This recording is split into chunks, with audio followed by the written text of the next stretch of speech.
Hello students, welcome to AS Tutorials. My name is Kaushik Parmar and I am your science teacher. Students, today we will talk about the very first chapter of 8 CBSE crop production and management. In this chapter we will talk about the crop production and management in detail. Crop production is a systematic process. ये एक systematic process है जिसके अंदर बहुत सारे steps लगते हैं, बहुत सारी एक्टिविटीज़ लगती है, रिक्वायर्ड होती है. और वो एक्टिविटीज़ क्या है और वो एक्टिविटीज़ कैसे होती है, वो सब एक्टिविटीज़ को हम लोग डिटेल में जानेंगे ये चैप्टर्स के अंदर और समझेंगे. Okay, so will start now. So now tell me students, I have a question for you that we do a lots of activity during a day. हम बहुत सारी एक्टिविटी करते हैं. We do a running, we do a cycling, we do a walking, we do a hand movement, we do a lots of activity, right? We go to play, so we do a lots of activity, and for that we required a energy. Energy चाहिए होती है. Obviously energy रहेगी तभी हम ये सारी activities अच्छी तरह से कर पाएंगे. Okay, so now the question is, ये एनर्जी आती कहाँ से? ऑब्वियसली ये एनर्जी फूड कंजम्पशन से आती है. और फूड हम लोग दो तरह के कंज्यूम करते हैं, आइदर वेज और आइदर नॉन वेज, राइट? तो दो तरह के हम लोग फूड कंज्यूम करते हैं. तो ये चैप्टर्स के अंदर हम लोग जो क्रॉप प्रोडक्शन है which comes under the veg food, we will talk about the that. Okay, so now हमने ये जान लिया that the all the living organisms, we all living organisms required a food, right? Plants can make their foods themselves for themselves. Can you recall how the green plants synthesize their own foods? Obviously हमने higher standards में पढ़ा है, हमने previous standards में पढ़ा है कि जो ये फोटोसिंथेसिस की प्रोसेस होती है उसके बेसिस पे ग्रीन प्लांट्स अपना फूड बनाते हैं. Animals including human can not make their own foods. Obviously हम अपना फूड खुद से नहीं बना सकते. So we are depended on such other plants, other crops for our food requirement of food, right? So now you already know that the energy from the food is utilized by the organism for carrying out their various body functions. Obviously जैसे मैंने अभी आपको बताया कि हम बहुत सारी activity करते हैं. एक्टिविटी के लिए हमको एनर्जी चाहिए और वो एनर्जी हमको कहाँ से मिलती है? फूड से, right? So for doing all this activity, proper body function such as a digestion, respiration, excretion, ये सारी एक्टिविटी के लिए हमको एनर्जी भी चाहिए, right? And we get our food from the plants और एनिमल और बोथ. जैसे मैंने आपको बताया अभी कि हम एनर्जी लेने के लिए फूड के बेसिस पे हमको एनर्जी मिलती है. Now students, as we know that the India is very populated country. It is the world's second populated country in the world, right? It is the second most populated country in the world. So इतने सारे लोग हैं और इतने सारे लोगों को food देना कहाँ से आता है, ये क्वेश्चन है. सो इतने सारे लोगों को फूड कैसे मिलता है? नाउ अभी हमको पता है कि देखो ये जो है, in order to provide a food for a large population, regular production, proper management and distribution of food is a necessary, right? So इतने सारे लोगों को, इतने पॉपुलेशन को फूड प्रोवाइड करने के लिए इसका regular production, proper management and distribution of food is a necessary, right?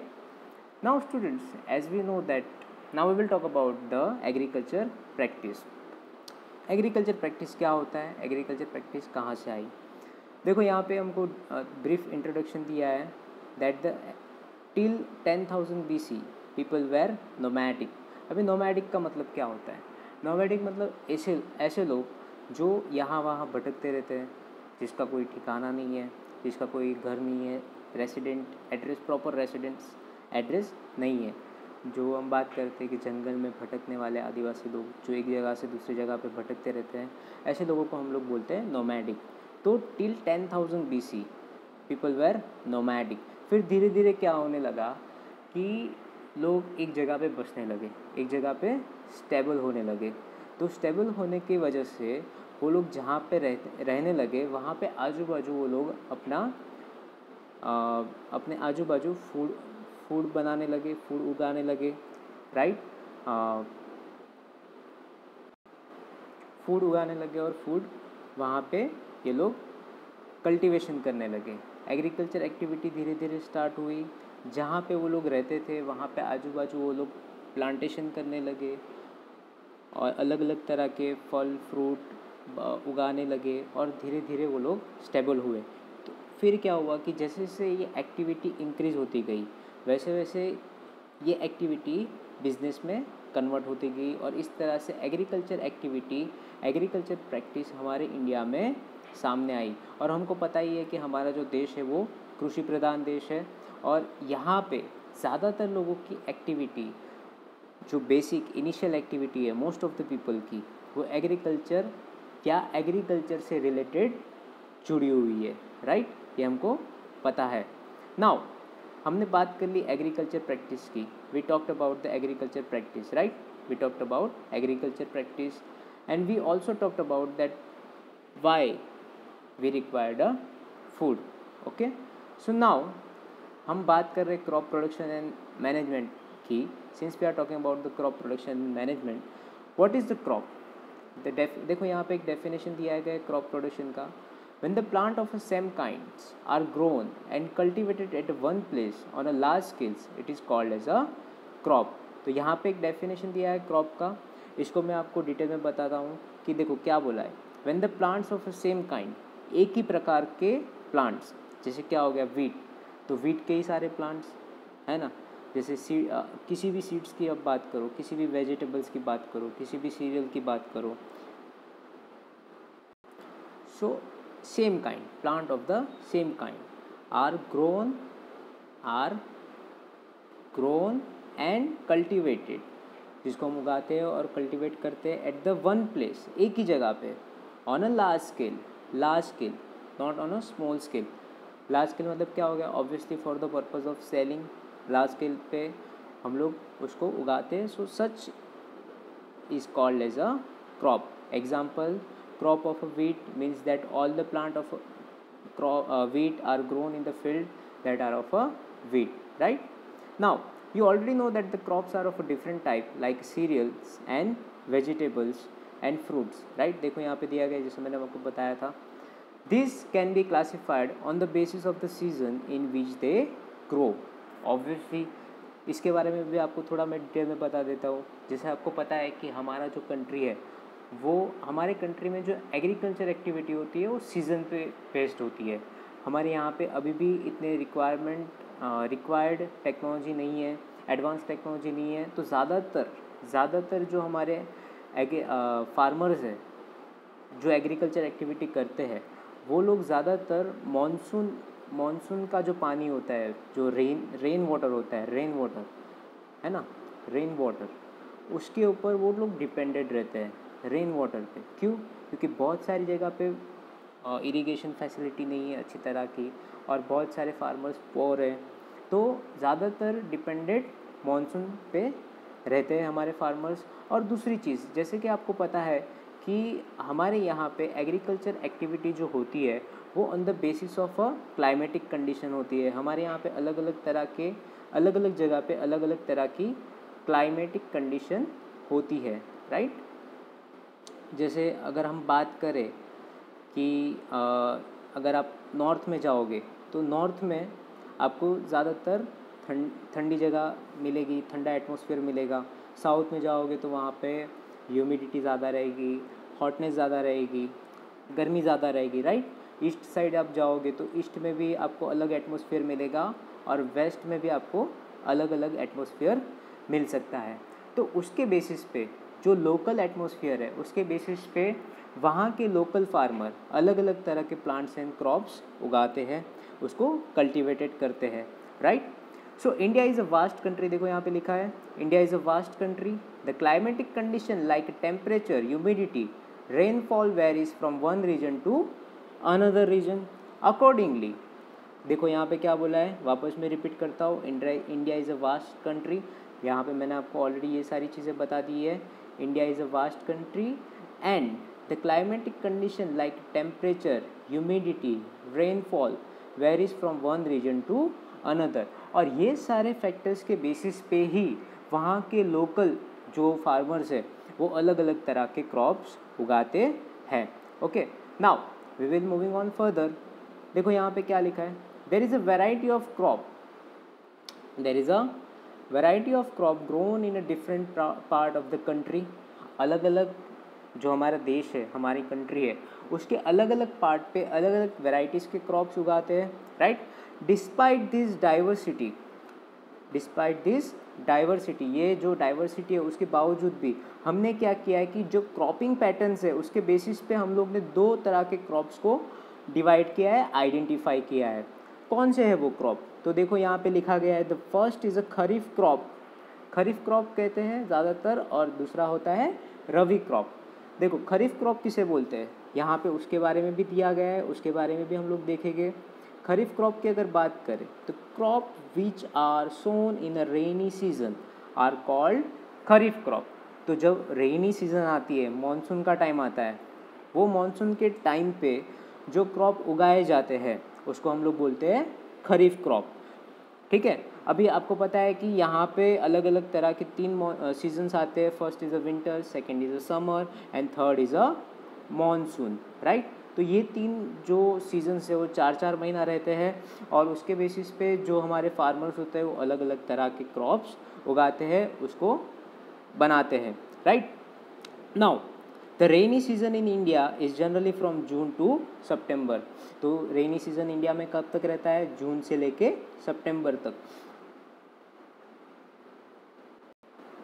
सो जून से लेके सितंबर तक ये रेनी सीजन रहता है।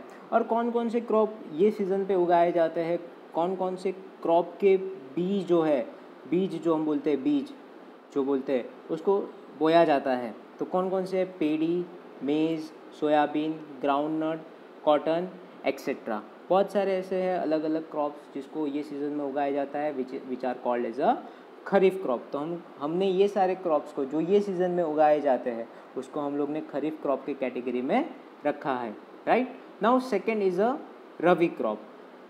हम लोग ने खरीफ क्रॉप के बारे में देखा, now we will learn about the kharif crop, rabi crop, sorry. Now rabi crop, the crops are grown which are grown in a winter season, right. पहले जो खरीफ क्रॉप की बात करी थी वो कौन से सीज़न में थे, रेनी सीजन में। बट रबी क्रॉप की जो हम बात कर रहे हैं, तो रबी क्रॉप कौन सी सीजन में है, विंटर सीजन में। They are called rabi crop. Their time period is generally from October to March, अक्टूबर से लेकर मार्च तक इनका टाइम पीरियड रहता है ये क्रॉप को उगाने का। सो ये टाइम पीरियड में जो क्रॉप उगते हैं उसको हम लोग बोलते हैं रबी क्रॉप। नाउ एग्जाम्पल कौन कौन से है उसके, तो वीट हो गए, gram, pea, mustards and linseeds. So all these are the example of the rabi crop. Beside this, देखो उसके अलावा अलग अलग तरह के पल्सेस, अलग अलग तरह के vegetables are grown during the summer at many places. Obviously क्योंकि क्या होता है, देखो इसमें भी कैसा होता है कि अलग अलग जो क्रॉप्स होते हैं, अलग अलग जो वेजिटेबल्स होते हैं, they required a different kind of climatic condition for their growth. उनको अलग अलग तरह के जो क्रॉप्स होते हैं उनको ग्रोथ करने के लिए अलग अलग तरह की क्लाइमेटिक कंडीशन चाहिए। जैसे हम लोग बात करें कि rice, right, if you talk about rice, तो राइस की बात करें तो राइस में कैसा होता है, इसके जो प्लांट्स होते हैं, इसके जो क्रॉप्स होते हैं, इसको बहुत सारा पानी चाहिए उगने के लिए, ग्रो करने के लिए। ओके, सो ये ऐसी जगह पे ग्रो होगे ऐसी जहाँ पे पानी ज़्यादा होगा। ऑब्वियसली जहाँ पे पानी की दिक्कत होगी वहाँ पे राइस के क्रॉप्स को उगा नहीं पाएंगे, ऑब्वियसली, ठीक है। तो समझ में आया कि क्यों अलग अलग सीज़न पे अलग अलग तरह के क्रॉप्स उगते हैं, क्योंकि अलग अलग क्रॉप्स को, अलग अलग वेजिटेबल्स को, अलग अलग पल्सेस को डिफरेंट वेदर और क्लाइमेटिक कंडीशन चाहिए होता है उनको ग्रो करने के लिए। That's why different kind of crop require a different kind of we can say that the climatic condition for their growth. Okay, they required a different kind of climatic condition for their growth. तो इतना समझ में आपको आ गया होगा, right. सो हम लोग ने किस किस की चीज़ के बारे में बात किया, एक बार वापस रिपीट कर लेते हैं। क्रॉप प्रोडक्शन के बारे में बात करी, राइट। मैंने आपको बताया कि चैप्टर के अंदर हम लोग क्रॉप प्रोडक्शन के रिलेटेड क्या क्या सीखेंगे। मैंने आपको इंट्रोडक्शन दिया उसको, हम लोग ने फूड के बारे में बात करी, एग्रीकल्चर प्रैक्टिस की बात करी, मैंने आपको क्रॉप का डेफिनेशन बताया, राइट। नाउ रबी क्रॉप और खरीफ क्रॉप किसको बोलते हैं वो भी मैंने आपको बताया यहाँ पे। Now we will start the basic practice of crop production. जो बेसिक प्रैक्टिसेस होते हैं क्रॉप प्रोडक्शन की, हम लोग उसके बारे में अब बात करेंगे, उसके बारे में सीखेंगे, right. So get ready for this. Now देखो यहाँ पे क्या लिखा गया है, यहाँ पे बताया है the cultivation of crops involve several activity undertaken by farmer over a period of time. अगर आपको याद हो तो मैंने स्टार्टिंग में ही इंट्रोडक्शन में बता दिया था आपको कि कल्टीवेशन जो है एक्टिविटी है, कल्टीवेशन ऑफ क्रॉप की जो एक्टिविटी है, it requires step by step process, it requires many processes, right. अलग अलग तरह की एक्टिविटी इसमें इन्वॉल्व होती है और ये कोई ऐसी एक्टिविटी नहीं है कि एक रात में हो गया, एक रात में बन गया। It takes a lots of time. Time generally जो होता है, जो रिक्वायर्ड टाइम होता है, it is generally 4 to 5 month, 6 month etcetera. ये कोई ऐसी एक्टिविटी नहीं है कि जो एक दिन में हो जाती है, right. So cultivation of crop और crop production is such kind of activity which required a different, which include, we can say that which include a different kind of activity in it। तो ये सारी activity जो cultivation of crop में involve है, ये सारी activity को हम लोग डिटेल में देखेंगे और वो सारी एक्टिविटी को हम लोग डिटेल में जानेंगे, राइट।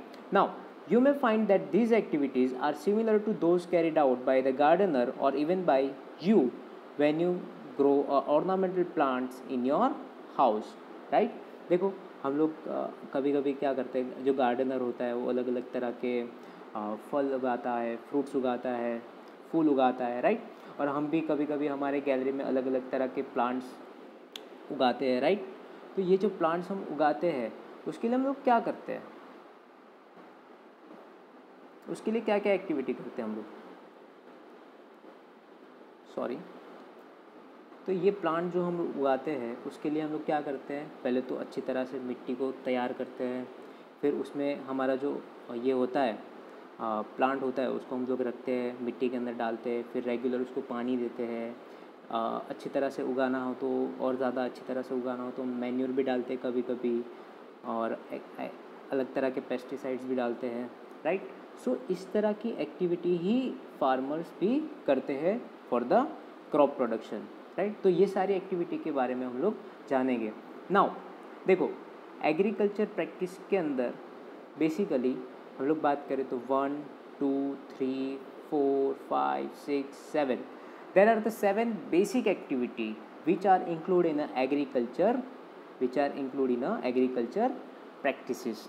तो ये एग्रीकल्चर प्रैक्टिसेस के अंदर ये 7 एक्टिविटी इंक्लूडेड है, ठीक है। तो ये सारी जो 7 एक्टिविटीज़ है, ये सारी एक्टिविटी के बारे में हम लोग जानेंगे डिटेल में, ठीक है। Now we will start about this activity one by one. The very first activity is the preparation of soil. अगर हम लोग को क्रॉप कल्टीवेशन करना है, क्रॉप उगाना है, बीज बोन, तो उसके लिए सारी एक्टिविटी के लिए very first activity is the preparation of soil. Now what is the preparation of soil and why we have to prepare a soil for the cultivation of crop? That is also one question. So we will find the answer of this question in detail in this, okay। तो हम लोग इसके answer को ढूंढेंगे इसके अंदर। So very first process is the preparation of soil. Now I will read further. The preparation of soil is the first step before growing a crop.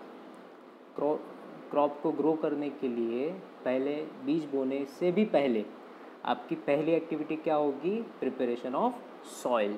तो आपको क्या करना पड़ेगा, पहले फार्मर्स क्या करते हैं, पहले आप जो सॉइल है उसको प्रिपेयर करना पड़ेगा।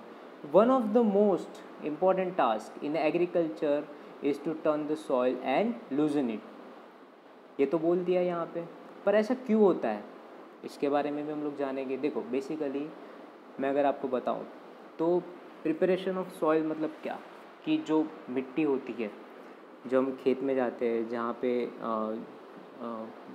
जो ग्रोथ होता है वहाँ पे, तो जो हम लोग देखते हैं फार्म्स में, वहाँ पे जो मिट्टी होती है वो अलग तरह की मिट्टी होती है।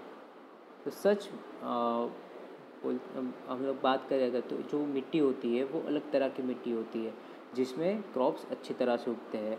पर हम लोग उसको देखें तो जो अनप्रिपेयर्ड सॉइल है वो कैसे होती है कि कहीं कहीं पे बहुत सारे बड़े बड़े पत्थर है मिट्टी के अलग, तो पूरी जो सरफेस है वो अनइवन होती है। तो क्रॉप्स को अच्छी तरह से उगाने के लिए वो जो अनइवन सरफेस है उसको स्टेबल करना पड़ता है, इवन करना पड़ता है। वो क्यों होता है, कैसे होता है, उसके बारे में भी हम लोग जानेंगे। पर यहाँ पे देखो क्या बात किया गया है, प्रिपरेशन ऑफ सॉइल। तो प्रिपरेशन ऑफ सॉइल के अंदर क्या आता है कि मिट्टी को अच्छी तरह से तोड़ना। जो बड़े बड़े जो पत्थर होते हैं मिट्टी के, उसको अच्छी तरह से तोड़ते हैं। कैसे तोड़ते हैं वो भी हम लोग देखेंगे आगे। उसको जो मिट्टी होती है, बेसिकली क्या होता है कि ऊपर की सरफेस की जो मिट्टी होती है, जनरली जो लेयर्स होते हैं मिट्टी के, ठीक है, दीज आर दी लेयर्स, ठीक है, अलग अलग तरह के मिट्टी के लेयर्स होते हैं फार्म के अंदर। तो ये जो मिट्टी होती है वो काफ़ी कहीं कहीं जगह पे सॉफ्ट होती है, कहीं कहीं जगह पे हार्श होती है, कहीं जगह पे छोटी छोटी होती है एकदम, और कहीं जगह पे एकदम बड़ी बड़ी बड़े बड़े उसके पत्थर होते हैं। तो बेसिकली क्या होता है प्रिपरेशन ऑफ सॉइल में, इसको क्या किया जाता है, एकदम इवन किया जाता है, मिट्टी को पूरा इवन किया जाता है ताकि क्रॉप्स अच्छी तरह से उगे। और दूसरा रीज़न ये है, मतलब दूसरा intention of preparation of soil ये है कि जो फर्टिलाइज मिट्टी होती है, फर्टिलाइज मिट्टी जो होती है वो जनरली क्या होती है, अंदर होती है, लेयर्स के नीचे के साइड। तो जब जो फार्मर होता है इसको ट्विस्ट करता है, मिट्टी को ट्विस्ट करता है अच्छी तरह से, तो जो फर्टिलाइज मिट्टी होती है जिसके अंदर माइक्रो ऑर्गेनिजम्स, जिसके अंदर न्यूट्रिशन एक्सेट्रा है, वो ऊपर आ जाते हैं। तो उससे क्या होता है, प्लांट को जल्दी ये सारी चीज़ें मिलती है और प्लांट अच्छी तरह से ग्रो हो जाता है। क्योंकि बेसिकली हम लोग को पता है जब प्लांट छोटा होता है तो उसके रूट्स जो है वो भी छोटे होते हैं। तो इनिशियली जब प्लांट्स इनिशियल पोजीशन पे होता है, एकदम छोटे छोटे उसके रूट्स होते हैं, तो वो इजीली अंदर नहीं जा पाता। It requires growth for them to go deep inside the soil obviously, ठीक है। तो मिट्टी अगर सॉफ्ट होगी तो वो रूट अच्छी तरह से अंदर जा पाएंगे, मिट्टी के अंदर प्लांट्स के रूट अच्छी तरह से जा पाएंगे, और उसकी वजह से प्लांट्स को मिट्टी के अंदर नीचे के साइड्स, ठीक है, जो भी माइक्रो ऑर्गेनिजम्स है, जो भी वाटर हम लोग जो फार्मर्स डालते हैं इरिगेशन प्रोसेस से, वो अच्छी तरह से उनको मिल जाएगा। That's why loosening of soil, देखो यहाँ पे हम आपको बताया गया है, देखो यहाँ पे लिखा गया है लूजन it and turn the soil. Turn the soil मतलब क्या, कि जो नीचे का पार्ट है उसको ऊपर लेके जाने का और ऊपर के पार्ट को नीचे लेके जाने का, उसको ट्विस्ट किया जाता है। क्यों, क्योंकि जनरली जैसे मैंने बताया फर्टिलाइज सॉइल जो होती है वो नीचे के साइड होती है, तो वो ऊपर साइड आ जाएगी और प्लांट को वो ग्रोथ करने में अच्छी तरह से हेल्प करेगी। और लूजन इट से क्या होगा, मिट्टी सॉफ्ट हो जाएगी। तो मिट्टी सॉफ्ट हो जाने की वजह से क्या होगा, रूट अच्छी तरह से अंदर मिट्टी के अंदर जा पाएंगे और जो क्रॉप है उसको क्या मिलेगा, अच्छी तरह से स्टेबिलिटी मिलेगी, राइट। नाउ द सॉइल, देखो यहाँ पे क्या लिखा गया है, the loose soil always allows the root to breathe easily even when they go deep in the soil. जैसे मैंने अभी आपको बताया यहाँ पे कि लूज होगी अगर सॉइल तो क्या करेगी, जो रूट है उसको इजीली अंदर जाने में, डीप नीचे जाने में मदद करेगी और उसको स्टेबिलिटी मिलेगी, राइट, और बाकी न्यूट्रिशन भी वो अच्छी तरह से कंज्यूम कर पाएगा। Now reading on further, the loosened soil helps in the growth of earthworm and microbes present in the soil, right. जो फार्मर्स है वो सॉइल को लूज कर देंगे तो उससे क्या होगा कि उसके अंदर के जो अर्थवॉर्म और माइक्रोब्स है वो भी अच्छी तरह से प्लांट्स को ग्रो करने में हेल्प कर पाएंगे। These organisms are a friend of the farmers since they further turn and loosen the soils and add a humans to eat. Obviously ये जो माइक्रो ऑर्गेनिजम्स है ये जो माइक्रो ऑर्गेनिजम्स है जिसकी हम बात कर रहे हैं वो क्या करेंगे कि और ये लोग मिट्टी को क्या करेंगे, लूज करेंगे, earthworm and microbes. It will further loosen up the soil and they will further turn and loose the soil and add a humus to it. Humus is required for the growth of the plant. Now reading on further, देखो यहाँ पे question है, but why does the soil need to be turn and loosen. Okay, इसका answer मैंने already आपको दे दिया है. देखो फिर भी हम लोग पढ़ते आगे. You have learn in the previous classes that the soil contain minerals, water, air and some living organisms, right. ये हमने पढ़ा है प्रीवियस क्लासेस में obviously. Now in addition that plants and animals get decomposed by soil organisms. In these various nutrients held that organisms are released back into the soil, right. तो देखो यहाँ पे ये इंटेंशन क्या है, क्यों जो सॉइल है उसको लूज किया जाता है, ठीक है, उसके बारे में यहाँ पे बताया गया है. तो देखते हैं हम लोग आगे क्या. In this way, various nutrients held in the that organisms are released back in the soil. These nutrients are again absorbed by plant. Obviously, तो फार्मर जब जो सॉइल है उसको लूजन अप करेगा, उसको ट्विस्ट करेगा, तो ये सारे जो डेड प्लांट्स, एनिमल्स अच्छी तरह से सॉइल के अंदर क्या हो जाएंगे, डिकम्पोज हो जाएंगे और अच्छी तरह से प्लांट को ग्रोथ होगा, मिनरल्स मिलेगा, वाटर अच्छी तरह से मिल पाएगा. तो that is the very intention of loosen of the soil और प्रिपरेशन ऑफ सॉइल. सो आप अभी आपको समझ में आ गया होगा कि what is the intention, why the farmer prepare the soil before growing और sowing the crops seeds, right. Now since only a few centimeters of the top layer of soil supports the plant growth, turning and loosening of the soil bring the nutrition rich soils to the top so that the plant can use these nutrients, right. जैसे मैंने आपको बताया, already मैंने आपको बता दिया है कि जो सॉइल है वो सॉइल के नीचे के पार्ट में ज़्यादातर न्यूट्रिशंस वाले पार्ट रहते हैं. तो जब ये जो फार्मर्स सॉइल को प्रिपेयर करेंगे तो उसको ट्विस्ट करेंगे तो न्यूट्रिशन वाले जो पार्ट है which are very in deep, right, तो ये ऊपर आ जाएंगे और वो ऊपर आने की वजह से क्या होगा, प्लांट्स को अच्छी तरह से और जल्दी से न्यूट्रिशन मिल पाएगा, राइट. तो ये हम लोग ने देखा preparation of soil. Now turning and loosening of the soil is very important for the cultivation of crop. तो आपको स्टूडेंट समझ में आ गया होगा why the preparation of soil is very much required from the point of view of the farmer and for the point of view of the growth of very good growth of the crops, right.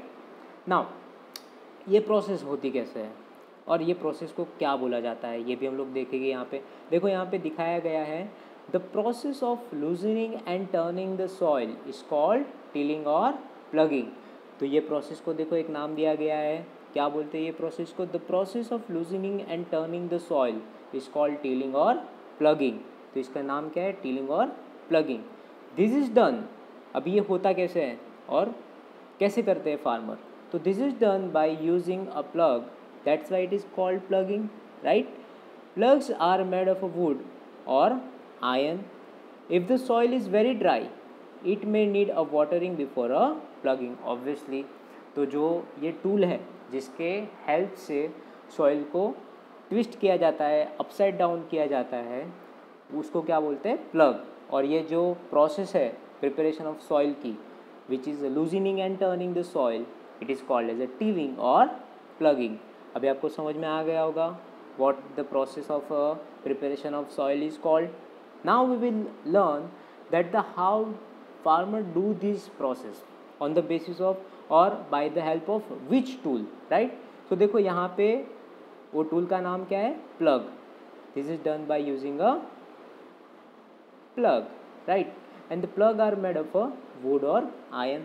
देखो यहाँ पे और एक चीज़ दिखी गई है, अगर वो सॉइल काफ़ी ड्राई है, राइट, तो ऑब्वियसली वो जो मिट्टी के टुकड़े हो गए, बड़े बड़े पत्थर हो गए, वो काफ़ी हार्श हो गए, राइट। तो उसको लूज़ भी करना पड़ेगा। तो उसको लूज़ करने के लिए क्या करना पड़ेगा, वाटरिंग करना पड़ेगा। ऑब्वियसली ये सारे मिट्टी को वाटरिंग करेंगे, ये ड्राई मिट्टी को वाटरिंग करेंगे तो क्या हो जाएगी, लूजन अप हो जाएगी और फार्मर का काम ईजी हो जाएगा। फार्मर का प्लगिंग का काम जो है वो ईजी हो जाएगा, क्योंकि ऑब्वियसली जो गीली मिट्टी रहेगी वो अच्छी तरह से ट्विस्ट हो पाएगी, राइट। नाउ प्लग फील्ड में हैव बिग, देखो यहाँ पे क्या लिखा गया है, pieces of soil called crumbs. Obviously जो प्लग फील्ड हम लोग करते हैं, राइट, वो फील्ड यहाँ पे मतलब फील्ड का मतलब क्या है, फार्म, जहाँ पे क्रॉप्स को उगाए जाने वाला है, right. So this is called as a field, right. Now देखो यहाँ पे क्या लिखा गया है, द प्लग्ड फील्ड में have the big piece of soil called crumbs. It is necessary to break this crumbs with a plank. अभी plank किसको बोलते हैं, देखो यहाँ पे आपको एक नीचे डायग्राम दिया गया है, ठीक है। ये डायग्राम में देखो आपको यहाँ पे एक फार्मर दिखाई देगा। It is a traditional diagram. अभी ऐसा नहीं होता है जनरली, बहुत सारे जगह पे, बहुत सारे फार्म्स में ट्रैक्टर्स आ गए ड्यू टू एडवांस टेक्नोलॉजी। तो यहाँ पे अभी बहुत सारे फार्म्स पे फार्मर बैलों का इस्तेमाल नहीं करते। दूर दरार गाँवों में कहीं पे जहाँ पे इतना जो है जो फार्मर है वो इतना रिच नहीं है, वो ऐसे ट्रेडिशनल प्रैक्टिस करता है। बाकी जनरली अभी सभी जगह पे ट्रैक्टर्स आ गए हैं और अलग तरह के मशीन्स आ गए, एडवांस टेक्नोलॉजी आ गई, उसके बारे में भी हम लोग देखेंगे। पर यहाँ पे देखो आपको एक डायग्राम दिया गया है। डायग्राम के अंदर आप अगर देखोगे तो यहाँ पे एक बीम दिया गया है और प्लग शैफ्ट दिया गया है, और यहाँ पे ये प्लग शेयर है which is of a generally triangle type, right. तो देखो यहाँ पे अगर आपको दिख रहा हो तो ये जो प्लग शेयर है वो ज़मीन के अंदर जाके कैसे मिट्टी को अंदर से खरोद कर टीलिंग करता है, राइट। सो यहाँ पे हमको ये डायग्राम दिया गया है, ठीक है। तो ये प्लग शेयर जो आप देख रहे हैं यहाँ पे, ये प्लग शेयर ज़मीन के अंदर जाके जो मिट्टी है उसको ट्विस्ट करता है, उसको अपसाइड डाउन करता है, right. So this is the basic structure of your plough, right. So this is the plough shaft and this is the plough share. तो आपको समझ में आ गया होगा अभी ये प्लगिंग एक्टिविटी फार्मर कैसे करता है, राइट। नाउ देखो हमको यहाँ पे दिया गया है, क्या दिया गया है यहाँ पे, क्या बोला गया है कि देखो it is necessary to break this crumbs with the plank. This field is level for sowing as well as for irrigation purpose. The levelling of soil is done with the help of the leveller, right. तो extra जो मिट्टी होती है, uneven मिट्टी जो होती है, वो लेवलर की वजह से हट जाती है। जैसे मैंने आपको बताया इसके पहले ही स्टार्टिंग में बताया आपको ये प्रिपरेशन ऑफ सॉइल के टाइम पे ही कि क्यों करते हैं हम लोग, लेवलिंग जो है वो क्यों नेसेसरी है। तो उससे क्या हो गया, प्लांट जो है वो अनइवन नहीं होंगे और अच्छी तरह से उनका ग्रोथ होगा। और इरिगेशन करने के टाइम, इरिगेशन मतलब जो क्रॉप्स है उसको पानी देने के टाइम वो अच्छी तरह से सब क्रॉप्स को पानी पहुंच जाएगा, right. So that's why levelling of soil is a necessary. Now sometimes the manure is added to the soil before a tilling. This helps the proper mixing of manure with the soil. This soil is a water before a sowing. तो obviously कोई कोई farmer क्या करता है कि जब ये preparation of soil का काम होता है, मिक्सिंग अप का काम होता है सॉइल का, तब वो टाइम पे ही अगर फार्मर को ऐसा लगता है कि जो सॉइल है वो इतनी फर्टिलाइज नहीं है, तो वो क्या करते हैं, मैन्योर डालते हैं। मैन्योर की वजह से क्या होता है कि ये टाइम पे सॉइल को प्रिपेयर करने के टाइम पे, अपसाइड डाउन करने के टाइम पे अगर वो मैन्योर ऐड कर देंगे सॉइल के अंदर, तो क्या होगा, वो जो मैन्योर है वो सॉइल के अंदर अच्छे से मिक्स हो जाएगा और क्रॉप्स को अच्छा न्यूट्रिशन मिलेगा, राइट। नाउ हमने देखा कि प्रिपरेशन ऑफ सॉइल देखा, ये एक्टिविटी प्रोसेस को क्या बोलते हैं वो भी देखा। नाउ इसका जो प्रैक्टिकल इम्प्लीमेंट है वो कैसे होता है, नाउ इसके बारे में हम लोग देखेंगे, राइट। देखो यहाँ पे क्या लिखा है, before sowing the seeds it is necessary to break the soil into size of grain to get the better yield, है ना। जैसे मैंने आपको बताया कि जो बड़े बड़े पत्थर है, मिट्टी के जो टुकड़े हैं बड़े बड़े, उसको भी ब्रेक करके छोटी छोटी साइज़ में किया जाता है ताकि अच्छी तरह से जो क्रॉप है उसका प्रोडक्शन हो पाए, जो रूट हो वो अच्छी तरह से सॉइल के अंदर डीप जा सके और अच्छी तरह से उसको न्यूट्रिशन मिले, right. This is done with the help of various tools. The main tool use for this purpose are plough, hoe and cultivator, right. 3 तरह के हमको यहाँ पे टूल्स दिए गए हैं। कौन कौन से? पहला तो प्लग, सेकेंड इज़ अ हो and third is a cultivator. ये तीनों जो टूल्स है उसके बारे में भी हम लोग देखो डिटेल में देख लेते हैं क्या दिया गया है। The very first is a plough, right. देखो, this is being used since the ancient time for the tilling the soil, adding the fertiliser to the crop, removing the weeds, scraping of soils, etc. This implement is made of wood and is drawn by pair of bulls or other animals, that is a horse, camels, etc. ठीक है, तो plug का हम लोग ने यहाँ पे देखा ना, देखो यहाँ पे हम लोग को पूरा डायग्राम दिया गया है। So this is the entirely is a plough, right. तो ये प्लग का हमको यहाँ पे डायग्राम दिया गया है। देखो यहाँ पे बुल्स का इस्तेमाल किया जाता है इसको ट्रेडिशनली खींचने के लिए। सो this is the plug. Now ये इसके बारे में मैंने ऑलरेडी आपको बता दिया है। The main part of the plug is long log of wood which is called a plug shaft. There is a handle at the one end of the shaft and the other end is attached to the beam which is placed on the bull's necks. One pair of bulls and the men can easily operate the plug. देखो figure 1.1a already मैंने आपको दिखा दिया है ना यहाँ पे। देखो ये पूरा प्लग है, राइट। सो ऑब्वियसली अभी आपको समझ में आ गया होगा what is a plough. Now second is a hoe की अगर बात करें, it is a simple tool which is used for removing the weed and for loosening the soil. It has a long rod of wood and और iron. A strong broad and bent plate of iron is fixed to the one of its end. देखो यहाँ पे उसका diagram भी दिया है next page पे। सो this is the हो। देखो यहाँ पे हो का आपको डायग्राम भी दिया गया है। इससे क्या होता है, देखो यहाँ पे बेंट प्लेट, ये बेंट प्लेट क्या करती है, मिट्टी को ट्विस्ट करती है, क्रीप यहाँ पे, और ये हैंडल है। दिस इज़ द बीम और रोड, ठीक है। So this is the hoe. Now cultivator के बारे में हम लोग देखते हैं। This is the third necessary tool for the preparation of soil. Cultivator की अगर बात करें, देखो यहाँ पे nowadays the ploughing is done by tractor driven cultivator. So this is called as a cultivator driven by a tractor. This is the cultivator, this is your cultivator driven bye tractor. Use of the cultivator saves labour and time, obviously, क्योंकि इससे क्या होता है, फटाफट जो होता है preparation of soil वो हो जाता है। देखो यहाँ पे अगर जैसे मैंने बताया कि बहुत सारी जगह पे अभी ट्रेडिशनल एक्टिविटी नहीं रही, ट्रैक्टर का यूज़ होता है और उसके पीछे ऐसे कल्टीवेटर का काम लगता है। इससे क्या होता है, समय भी बचता है और लेबर भी बचता है। जहाँ पे एनिमल्स यूज़ होते हैं, इतना लेबर यूज़ होता है, फार्मर को पूरा दिन सॉइल प्रिपेयर करने में जाता है, उसकी जगह पे ट्रैक्टर के यूज़ की वजह से ये काम फटाफट उतने ही टाइम में और उससे कम टाइम में हो जाता है। तो it saves labour and time also, और वही टाइम को फार्मर कोई और एक्टिविटी में यूज़ कर सकते हैं, ठीक है। So this was the preparation of soil.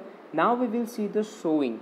Sowing के बारे में हम लोग अगर बात करें तो what is the sowing. Sowing मतलब क्या, कि ऑब्वियसली बीज बोना। एक बार सॉइल प्रिपेयर हो गई, इवन हो गई, राइट, तो उसके बाद सेकेंड एक्टिविटी क्या होगी, सोइंग, ऑब्वियसली, ठीक है। Now sowing is the most important part of a crop production. Obviously बीज बोएंगे तभी तो फल मिलेगा ना, तभी तो क्रॉप प्रोड्यूस होगे। अगर आप बीज ही नहीं बोओगे तो ऐसी थोड़ी क्रॉप प्रोड्यूस होगे, right. So obviously sowing is the most important part of the crop production. इसके बिना तो क्रॉप प्रोड्यूस होगी ही नहीं। Before sowing a good quality seeds are selected. अभी ये क्यों होता है, राइट, क्यों, सीड्स तो कोई भी यूज़ कर सकते हैं, but no, good quality seeds are selected. बीज अगर अच्छे होंगे तो उसके अंदर से उगने वाले क्रॉप भी अच्छे होंगे, right. That's why the good quality of seeds are required. This is the basic common sense. The good quality seeds are clean and healthy seeds of a good variety. The farmer prefers to use seeds which gives the high yield. Obviously देखो जो अच्छे quality के seeds नहीं है उसमें से जो yield होगी, जो उत्पादन होगा, ऑब्वियसली वो भी अच्छा नहीं होगा. तो अगर फार्मर अच्छी क्वालिटी के गुड़ सीड सिलेक्ट करेंगे तो ऑब्वियसली उसमें से जो उत्पादन होगा, जो यील्ड होगी, वो भी अच्छी तरह से होगी, ज़्यादा होगी.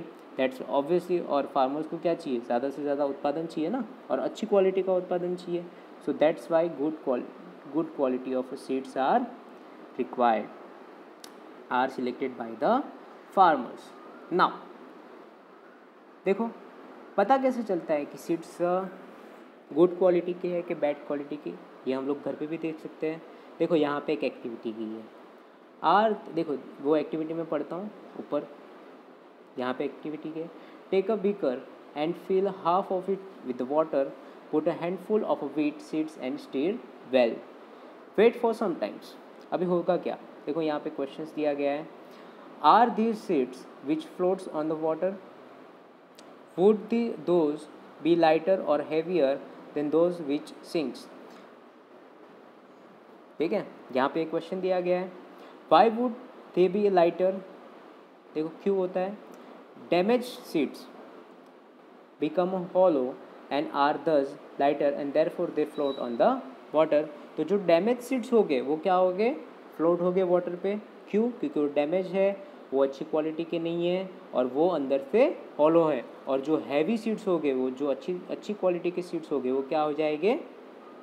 This will float, this will sink in the water. So this is how we can check that the seeds are of a good quality or not, right? Now this is a good method for separating a good healthy seeds from the damaged one, which you can try at home also. ठीक है, जो wheat है या कोई भी seeds है, जैसे कि मूंग हो गया, चना हो गया, उसको आप देख सकते हैं. आप पानी में उसको भिगोगे तो अच्छी क्वालिटी के जो चने हो गए वो डूब जाएंगे, और जो बैड क्वालिटी के चने वगैरह हो गए, वीट वगैरह हो गए, वो क्या करेंगे? फ्लोट करेंगे. ठीक है, तो ये सिंपल एक्सपेरिमेंट है. इसके बेसिस पे आप जान सकते हो कि जो सीड्स है वो गुड क्वालिटी की है कि नहीं. ठीक है. Now before sowing, one of the important task is to know about the tools used for sowing. Obviously है ना, हम लोग ने जैसे देखा कि प्रिपरेशन ऑफ सॉइल के लिए जो टूल यूज़ होते हैं, और मैंने आपको स्टार्टिंग में भी बताया था कि जो भी सारी एक्टिविटीज़ है उसके अंदर जो भी टूल्स यूज़ होंगे उसके बारे में भी हम लोग डिटेल में जानेंगे, राइट? So now